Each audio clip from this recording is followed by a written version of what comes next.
it does take imagination and creativity to pivot. Sometimes you have to be able to imagine something different. I think when we hold on so rigidly to anything in life, whether it's a career, a relationship, whatever, you name it, you suffocate it as opposed to being open to the endless possibilities that might exist on the other side of that unknown. Welcome to the Artwork of You, the podcast where your life is the canvas and you are the masterpiece. I'm your host, Lori Guin, and together we'll explore creativity, self-awareness, mindset, goal strategy, and the importance of accountability so that you can paint your life's portrait with confidence and ease. Remember, in the gallery of life, you're not just a spectator, you are the art. So let's grab our brushes and start creating the masterpiece that is you. Hello, my friends. I am so glad that you are here with me today because today we have a very special guest.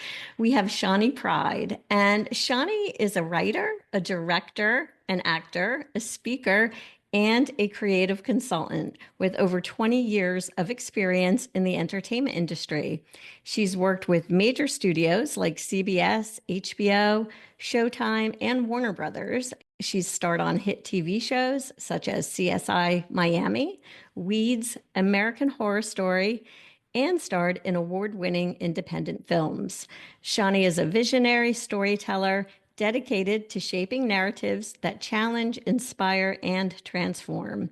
She's currently in pre-production on a film she is writing and directing set in Italy. She is also developing Brownsville Redemption, a TV series that she created and wrote that explores deep themes of equity, access, and resilience. As a creative consultant, Shani collaborates with brands and companies on all things storytelling, content, and media, helping them craft compelling narratives that build deeper connections, drive engagement, and amplify their impact. She is deeply passionate about guiding others to unlock their true purpose and harness the power of creativity. Her mission is to help people break barriers, expand their vision, and step boldly into life, a life of meaning, impact, and fulfillment. Welcome to the Artwork of You, Shani. I am so excited to have you here today. Thank you, Lori. Thank you for that introduction, and it's a pleasure to be here. I'm excited for this conversation. So am I. And I love that we have a love of creativity, the both of us. And I think that sometimes people automatically think that they're not creative, which you and I both know isn't true. And so I want to start by asking you, what do you think is the biggest obstacle that stops people from unlocking their purpose in life? That's a great question. I agree. As soon as we connected, I knew that we had this mutual sort of alignment around creativity. And I think when someone is blocked or is uninspired or doesn't know their way forward or is trying to find their path towards their purpose, I actually feel like creativity is an incredible tool to help someone get there. Oftentimes, I think we get stuck in this endless cycle or this rut or this sort of Groundhog's Day, if you will, that prevents people from seeing or reimagining or rediscovering themselves, rediscovering their purpose in life, rediscovering who they are truly at their core. And I'm sure we'll get into it a little bit more, but I feel like creativity is such a beautiful tool to tap into that and help them reimagine, take steps towards their purpose in life. Yeah, I love that. And again, because it's a reminder that creativity comes in all forms. It's not just in the traditional sense of writing or acting or painting or music, anything like that. It's, as you just described, really thinking creatively to move you forward. And yeah, I couldn't agree more. I think that one of the biggest stumbling blocks that people have is just making that connection between their imagination, as you said, and using that as a step forward, just as the beginning and going whichever direction it takes. Do you think you were Absolutely. always creative and were aware of that? And just because you have a very creative background in the traditional sense, and obviously in the non traditional as well as using your imagination, were you always that way? Or do you think that just came about later in life? think I was always that way. And not to say that you can't discover it later in life. So I don't want to paint this picture that either you are creative or you are not, because I don't believe that to be true. But for myself personally, I've always been creative. I've always been drawn to the arts, if you will. I started in theater.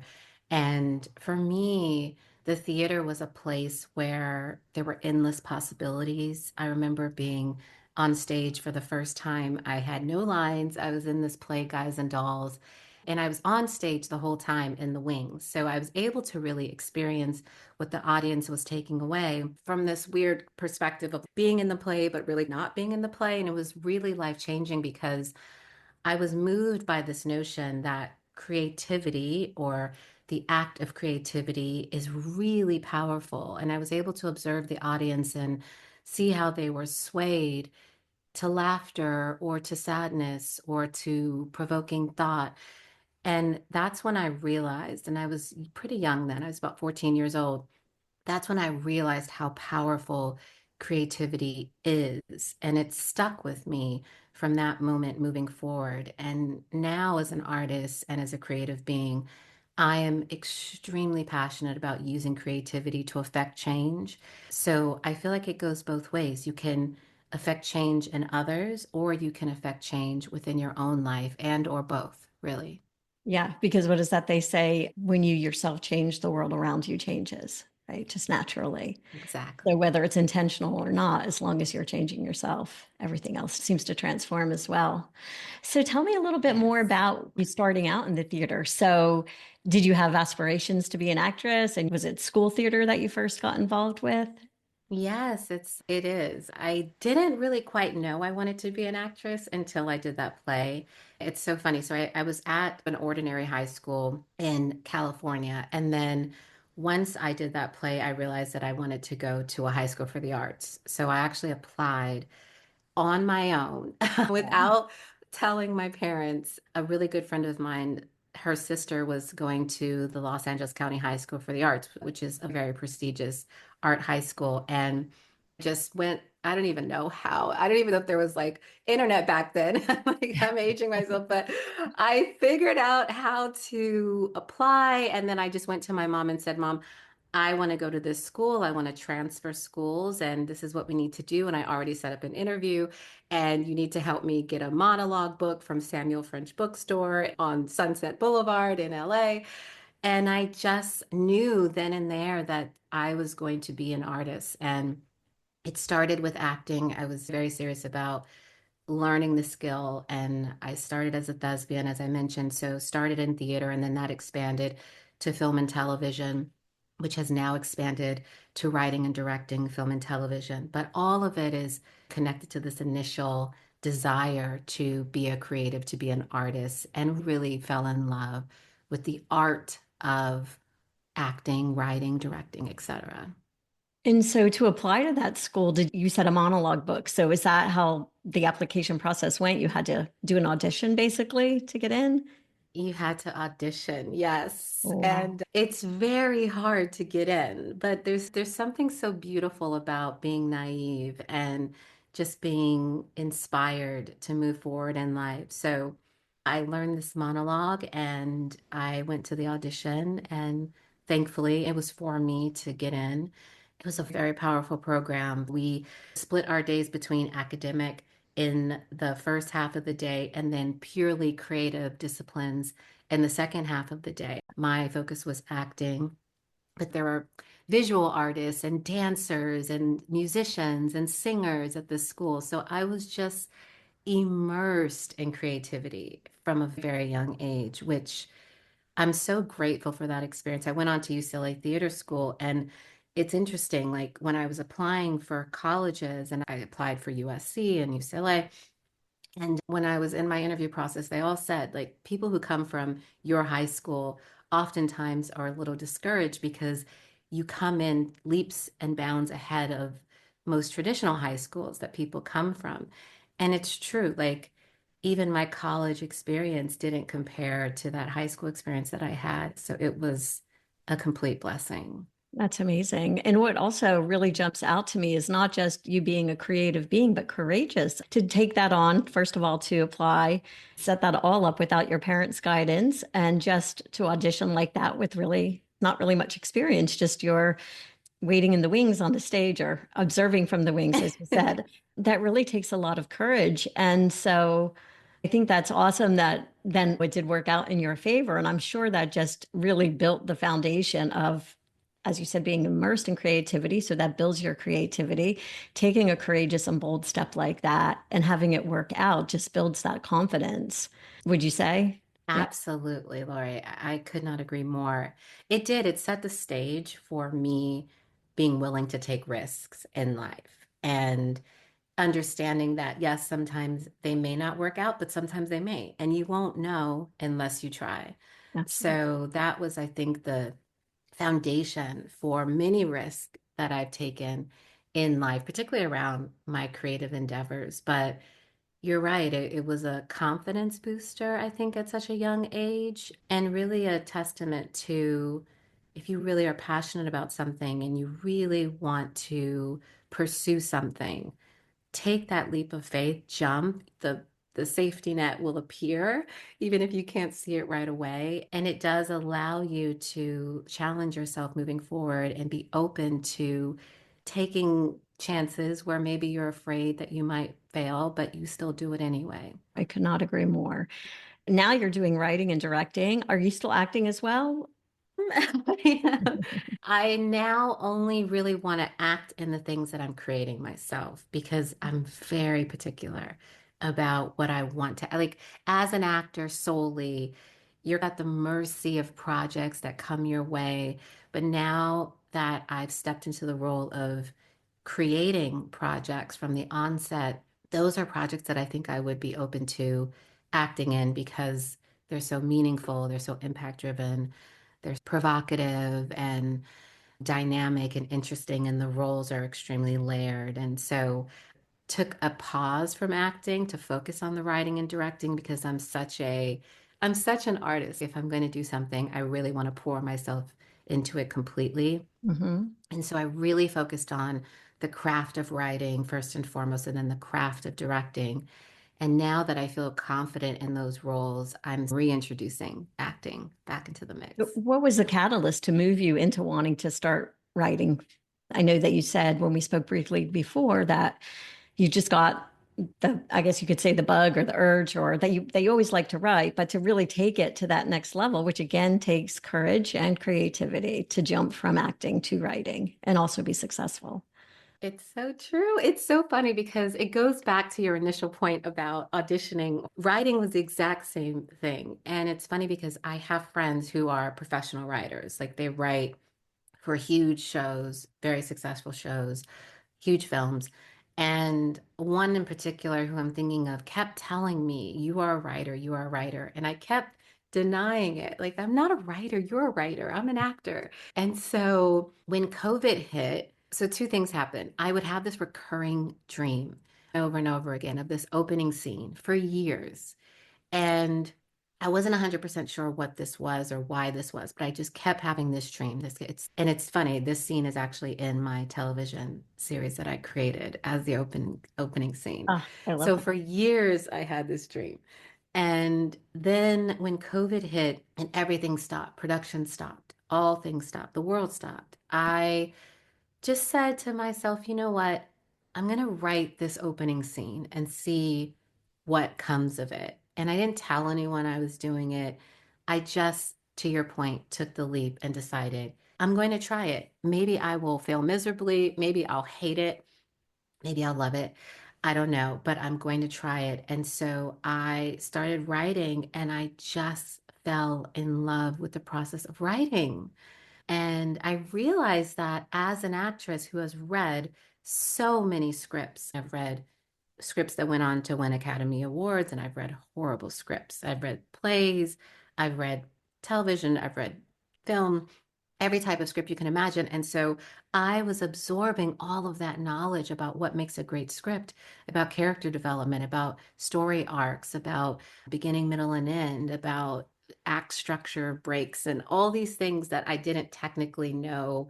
I knew. And then once I started to really study the process of writing, I realized, wait a minute, I know all these things. And so it just organically fell into place. And then directing was the same thing. Wrote my first script. And then Sundance actually was the impetus around that and said, you know what?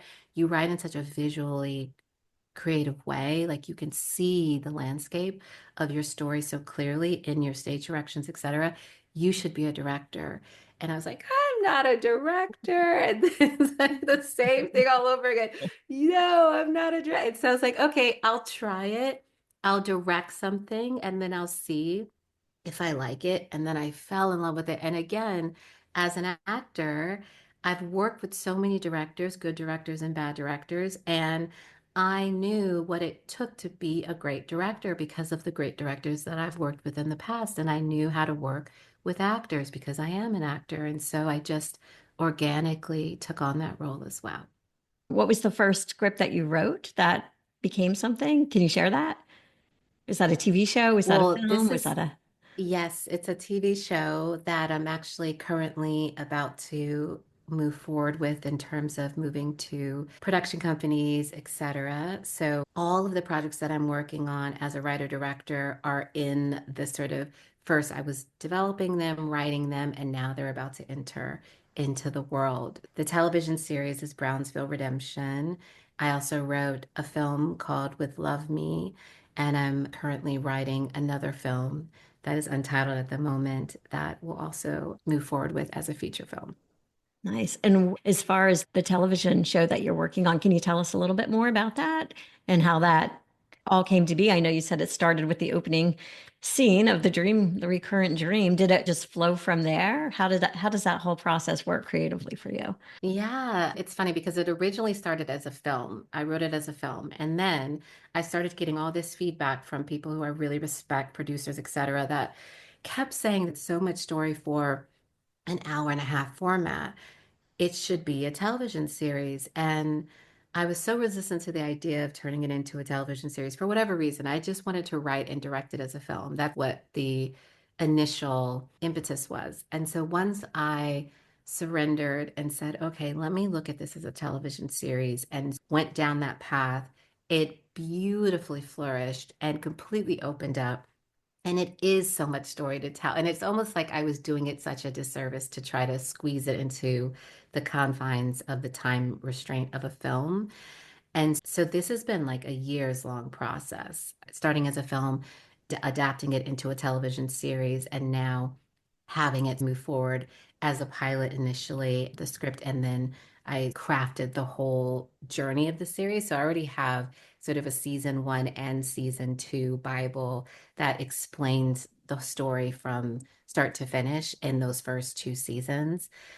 So the process has been a long one, but a very educating one, inspiring one. And it really showed me how these things evolve and adapt over time. Mhm. People don't realize the journeys of a project from the concept to actually appearing on screen is such a process. It takes many years, many iterations. Like when someone's receiving an award, they're like, I've been working on this for 10 years. And it probably seems crazy that someone would work on a project for that long, but it really does take that long to really get the full scope and span and expression of a story. Yeah, that makes total sense. And what jumped out to me is another thing that is so important is being able to pivot, right? When you have a project that you want, whether that be a film or starting a business or just changing directions in life, anything, it's so important to be able to pivot and to know when to do that because we do get married to outcomes sometimes. We have this vision in our mind of how things are supposed to be, and we hold on to that sometimes to the detriment of ourselves or to the project that we're working on. And so to be able to recognize, okay, I can let this go and I can take it in another direction, which again will open up a whole new world. And really, that's where the success lies, not in holding on rigidly to something that we think has to be a certain way. And I think that'll just benefit you immensely moving forward. And maybe I guess in a way, it's something, a skill or a way of being that you always had, right? Being able to pivot from regular school student to acting school student to writer and now director. And even within those smaller projects, being able to pivot when necessary. I love that. No, it's such a good point. I love that, Lori. It's so true because I think it's such a good life lesson. And you're right. And it ties back into sort of creativity as a whole. It does take imagination and creativity to pivot. Sometimes you have to be able to imagine something different. But you're right. I think when we hold on so rigidly to anything in life, whether it's a career, a relationship, whatever, you name it, an outcome, you're right. I think you suffocate it as opposed to being open to the endless possibilities that might exist on the other side of that unknown Mhm. factor, and trusting that if something is pulling you in a direction, just allow yourself to explore it. But you're right. I think pivoting has probably been one of the hardest things to do, but one of the most rewarding things to do in my life, Yeah, for because as sure. humans, we're so resistant to change and uncertainty. And that's the two big things right there, changing the direction, uncertain of the outcome. We are so resistant. And I think tying it back to that first question I asked you, that is, I think, sometimes a big stumbling block for people because they can't get past that resistance to change and uncertainty. They want to know the outcome. I often say people have manuals for like how other people should behave, right? I have this manual. You should be doing this. You should be saying that. And you're not. And I don't like that. But we also, in essence, sometimes have a manual for just how life should unfold and our expectations of how things should be. But once we throw away that manual and, as you said, open ourselves up to the endless possibilities, because I think that there are. It's like I did an episode not too long ago on parallel realities. And in the concept of that is that there are infinite possibilities for us in Mm. life. And we just have to choose one, right? And if that one's not working out, we can choose another one. There's always a different vision of ourselves out there in the world of possibilities of who we can be and what we can accomplish. I love that. And it's such a good point because on the other side of fear, right? I think you're right. I think if there is something that's really blocking someone, fear and the fear of change and the fear of the unknown is definitely a huge factor. And it's true. And if something's not working, even if you try, I remember reading a quote that said, fail hard and fail fast. Uh-huh. And I love that. So it's pour yourself, all of you, into something. And if it's not working for whatever reason, if it doesn't feel right, if it's not in flow, fail hard and fail fast. Understand that, okay, I learned so much from this experience. Now let me shift directions and pivot and change and not grasp on to something that's not working, and do it as quickly as possible so that I can move to the endless possibilities that might be out there. And maybe you have to pivot a few times before you really find your way. But to your point, there are so many ways to find if we allow ourselves to find them. Yeah. Yeah. And when people say change takes a long time, but as you said, fail and fail quickly because change actually happens in an instant. It's just the belaboring of going back and forth of should I, shouldn't I, should I, should. That's what takes forever for most people. But if you have that mindset of fail and fail quickly, the change really happens in an instant the moment you make that decision, either way. It's so true. It's so true. And it's so much easier said than done. Oh, for Completely sure. understand that. Definitely. If I could only follow my But own advice. I know. It's okay. That sounds really easy and it's not. But if you really can get behind this notion of trusting that things will work out somehow, some way, and also looking at when we look back in life and we look through the journey of our life, there's so many situations where we didn't know how things were going to turn around or turn out for the better or just shift in a positive direction. And they just happen. And not all the time. There will be times where things are hard and labored and traumatic and all of those things, not to discredit those times in our lives. But for the most part, things do find their path and they do find their flow and they do work out somehow, some way. Even if it takes years, it does get there eventually at some point. I couldn't agree more. And so we've given like an overview of guidance, right, on creativity and change and how to accomplish certain things. But let's talk a little bit more practical strategies, maybe for the listeners.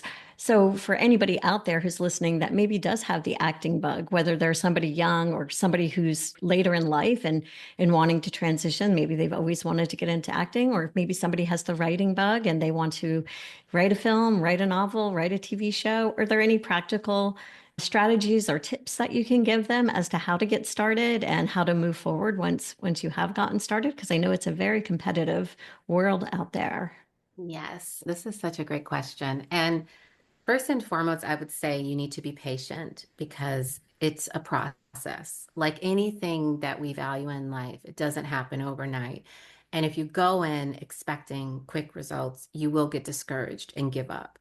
So if you allow yourself the time to really nurture what I call your craft, right? If you want to be an artist, an actor, a writer, a director, it's a craft and it's a journey. Like anything, if you want to be a craftsman, we know that it takes years of studying that woodwork or whatever you're working on. Apply that same mentality to the art of acting. And I'm from LA, born and raised originally, and I've seen so many people move to LA thinking that it's like this easy path forward. And then a year or two later, they're moving back to Kansas or wherever small town they came from or big town they came from because they didn't realistically approach the work as this is a very serious, difficult, and challenging at times. But if I really pour myself into it, it can be very rewarding. The second thing I would say is there's a company called Sundance. Most people will know it from the film festival. Mhm. They have a very incredible tool resource called Sundance Collab. And it's perfect for those that are just getting into the art of writing and directing and producing, particularly. It's not so much for acting, but if you want to be a writer or director, I would say go to Sundance Collab and take one of their courses. It'll take you through the structure of writing, the tools and the resources around how to take an idea from idea to actual script, and it'll hold your hand through the entire process. And it's unbelievably rewarding, and it's filled with very experienced advisors that are just brilliant at helping you get this idea out of your head and onto the page. For directing, it does the same thing. It'll actually take you through directing a scene and go through the practicalities of how to be a director and how to approach your vision as a director, etc.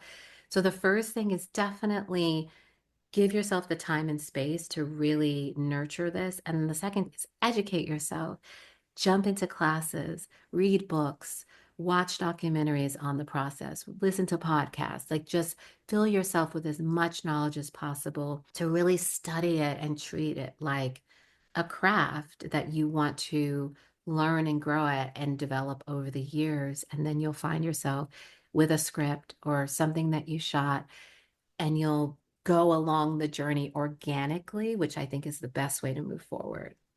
Yeah. And back to how, when you said you went to that high school, you were just immersed in creativity all around you. And so the advice of learn as much as you can through books, podcasts, actually doing things, again, you absorb so much that all of a sudden just everything probably just starts to click.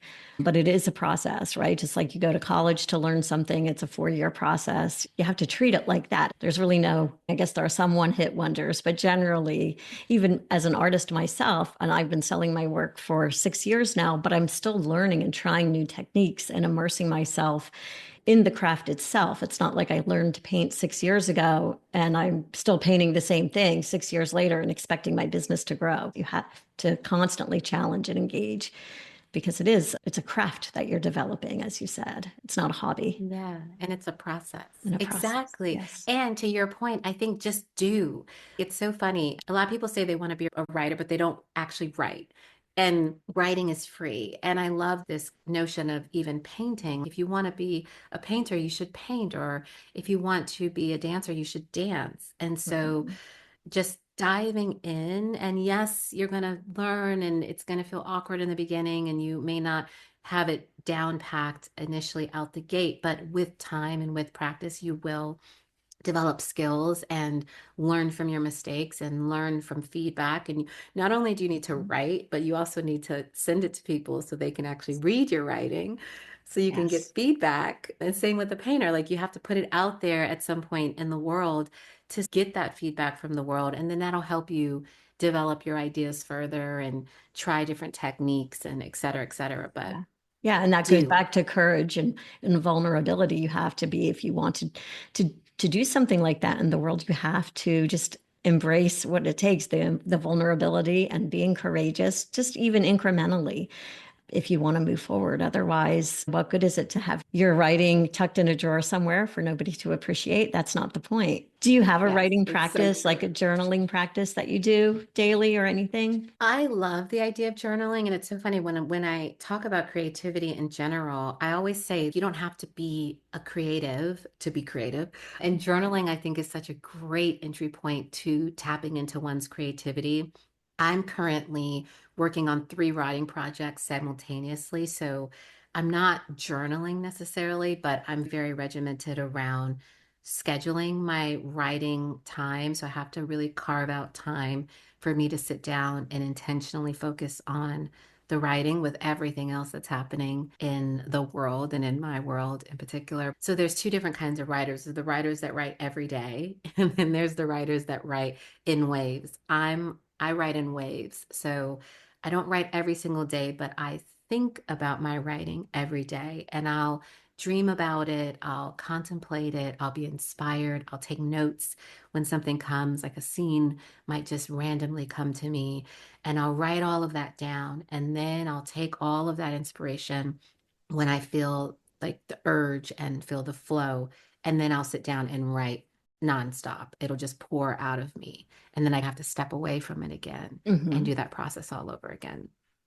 Let's talk about that for a minute, because I think that a lot of times people think with creativity, so probably with writing, I know with painting, is that if you are practical about it and structured about it, that I'm going to have these times to write or I'm going to have these times to paint, that somehow that detracts from the creativity. No, a creative person, it's just when the creativity flows, that's when I do it. If I That's not creative, but that's what it takes. If I don't find myself scheduling time in my studio, all of a sudden the painting becomes an afterthought, or I may be thinking about it. But if I don't give myself to those scheduled times and those scheduled days that this is studio time, then the painting doesn't get done. And it does not detract from the creativity. What are your thoughts on that? I couldn't agree more. That is such a good point. And it's so true because writer's block, which applies to every art, painter's block, dancer's block, interacts is a very real thing. And procrastination is a very real Yeah. thing. I believe that's true to everything in life. If you don't schedule, if it's not in my Google Calendar, it doesn't exist. It won't happen. Whether that's working out, meditating, going on a trip, you name it, working on X or Z or Y, you have to schedule it. And I agree that, look, there are times, I'll be very honest, where I'm not feeling it, but if I sit down and I intentionally take time to write, 9.999 times out of 10, it will flow. I will start writing and I will be very productive. But if I don't schedule that time, it absolutely will not happen. So I I agree with totally you agree. that, One of the great things about Julia Cameron's work, The Artist's Way, the morning yes, pages, right? And I think that the best benefit, personally, I think in journaling is the self awareness that comes from it. And so if you can begin each day with those 2 pages, even when you think at first you have nothing to write about. And I love the concept of 2 pages, because by the time you get to the end of the 2 pages, so much clarity has come. And so the writer's block or the painter's block or the what do I want to do with my life block, the awareness and the clarity comes after just sitting down and journaling. And then when you go on to make those changes or get in the studio or sit down to your writing as your work, the clarity will come and you'll start to know, oh, okay, this is what I want to do. I think it really helps to dissipate those blocks and the uncertainty of what you want to do and how you want to change.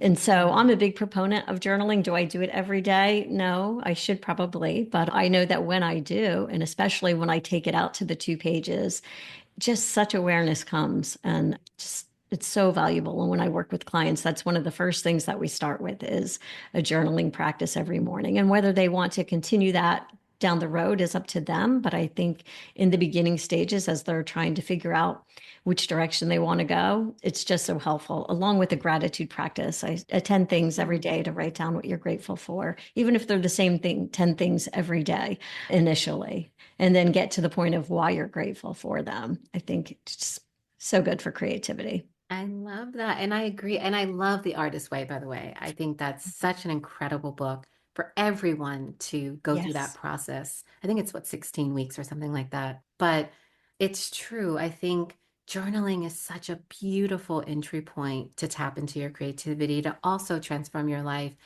and using that as a tool for transformation to get Mhm. out of your head and expand the horizon and reimagine things. And gratitude, I also agree, is such an incredible, powerful tool to move you from a stuck place to a positive place, but also a place where you can feel inspired when you start focusing. Because what I believe, what you focus on expands. Oh, So if you absolutely. start to focus on the things that you're grateful for, you will have more things to be grateful for. And the opposite is true as well. So why not do the positive? Mhm. Coming up, what are you most excited about? I'm sure your TV show, but anything else, what you're working on or just in life in general that you're really excited about? I am. I'm excited about life as a whole. I know that the world is in a very chaotic state with everything that's happening right now, all over the world, but I choose to focus on the positive and I choose to try and be a light in the world. And yes, my film and television projects I'm very excited about. I'm also excited I'm doing a speaking tour currently where I'm taking these ideas around the power of creativity and finding one's purpose in life and sharing that on this global stage, which I think is also so important. It expands on the work that I do as an artist in general. So also really excited about that. I love that. And that ties in, I'm sure, to your work in storytelling. And so, what can you share with the listeners so that they can be better storytellers? Because I think that that's not just for business or for the arts, for life, really, just to engage in conversations with people. Being a better storyteller, it just makes people attracted to you and want to spend time with you. It's great for relationships. So, how can we be better storytellers? It's so true. I think storytelling is such a collaboration. It's a beautiful unifier. It brings people together. Storytelling was the impetus of all of this radio, TV, social media, all of it. It started around a fireplace. And I still believe in those principles of sharing ideas and also sharing ideas that provoke thought and affect change and create dynamics between people that bring people ideally closer together, even if you disagree. But I do think that storytelling applies to everyone's life. If you own a business, your business is a story that you're telling. I also work with corporations around the idea of storytelling and helping businesses and brands affect a better impact in the world and create impact in the world through the art of storytelling. If you're an individual, your life is a story that you're telling, and you are the protagonist of that story. And so, I don't know, I think as we lean into this idea of creativity, thinking about your life from this perspective of what is the story that I want to tell, and how do I want to tell it? And what kind of impact do I want to have on the world? Because we all have the possibility, I think, of making an impact in our own lives, first and foremost, and in our communities, and ultimately, potentially in the world. And I think as a storyteller, I think the avenue of storytelling is a very powerful way to do that. I agree. And what came to me was what a great journaling prompt is just what is my story, not what is my story is in my history, but what is my story going forward? What story do I want to tell? What story do I want people to tell about me in my life? And again, not rehashing your past, but moving forward and projecting that out into the future, I think would be a great journaling prompt for people, just as a way to get I started. love that. Yeah. Let's put that out. Yeah. That's the journal prompt. What is the story that, and also thinking back. So at the end of my life, what do I want my story to have been? Because Mhm. it's true. We all have such tremendous power. I think that oftentimes we don't understand or recognize or acknowledge. And it's true. We can choose the story and the lives that we want to live and make choices that reflect that life and that story ultimately at the end of the day. Absolutely. And again, that goes back to what we were talking about earlier with parallel realities. There are infinite possibilities out there. So which story do you choose? Just reach up and grab it and start living it. I know it sounds simple, but it's not easy, but it is simple, really. And it just starts one day at a time. We can all do it. Despite whatever Absolutely. limitations or obstacles we personally have, there's always a way forward.